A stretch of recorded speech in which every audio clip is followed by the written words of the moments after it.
न्याय का दिन निकट है। तुम लोगों ने अपनी बातों से यहोवा को उकता दिया है। तो भी हम सब पूछते हैं कि हमने किस बात में अपने परमेश्वर को उकता दिया। इसमें कि हम लोग कहते रहते कि जो कोई बुरा करता है वो यहोवा की दृष्टि में अच्छा है। नहीं, ऐसा नहीं है। आज भी इस समय भी, इस युग में भी बुराई का फल बुरा है और अच्छाई का फल अच्छा है।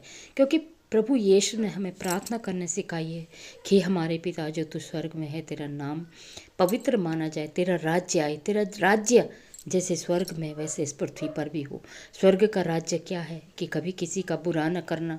और उसने हमें ये भी सिखाया है कि ये बोलो कि हे पिता, हमें बुरे लोगों से और बुराई से बचा, हमें परीक्षा में न पढ़ने दे। और ये भी वचन कहता कि परीक्षा में जब हम पढ़ते हैं तो परमेश्वर हमें नहीं डालता, हम अपने लालच के कारण पढ़ते हैं। तो यहाँ क्यों परमेश्वर ये कह रहे कि तुमने मुझे उकता दिया है। हाँ, हमने उकता दिया। हम अपने कामों में ढीठ बने हुए हैं।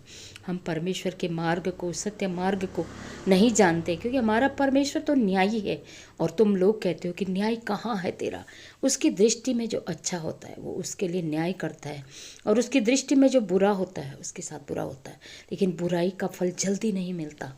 हमेशा याद रखना, अच्छाई का फल तुरंत मिलता है, लेकिन बुराई का फल में समय लगता है, ताकि परमेश्वर उसको सुधरने का मौका देता है। आपने देखा होगा जब योना ने कहा नीनवे को मैं नहीं जाता, लेकिन परमेश्वर ने उसे भेजा। वहाँ के लोग बहुत पाप करते थे, अति पाप व्यभिचार करते थे, एक दूसरे के साथ बहुत गलत कुकर्म करते थे। लेकिन परमेश्वर ने क्या किया, जब उन्होंने सब ने टाट ओढ़ कर बच्चों से लेकर बूढ़ों तक उपवास किया, तो परमेश्वर ने उन्हें उद्धार दिया और उस गांव को, उस शहर को, उस नगर को नष्ट होने से बचाया। आज भी हमारे बीच में नीनवे शहर है, नीनवे शहर जैसे लोग हैं। क्या आप यूना हैं? क्या आप परमेश्वर की आज्ञा का पालन कर रहे हैं?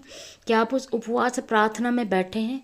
अगर हैं तो देखो, परमेश्वर कहता है देखो मैं अपने एक दूत को भेजता हूँ, और वह मार्ग जो मेरे आगे सुधारेगा, प्रभु जिसे तुम ढूंढते वो अचानक अपने मंदिर में आ जाएगा।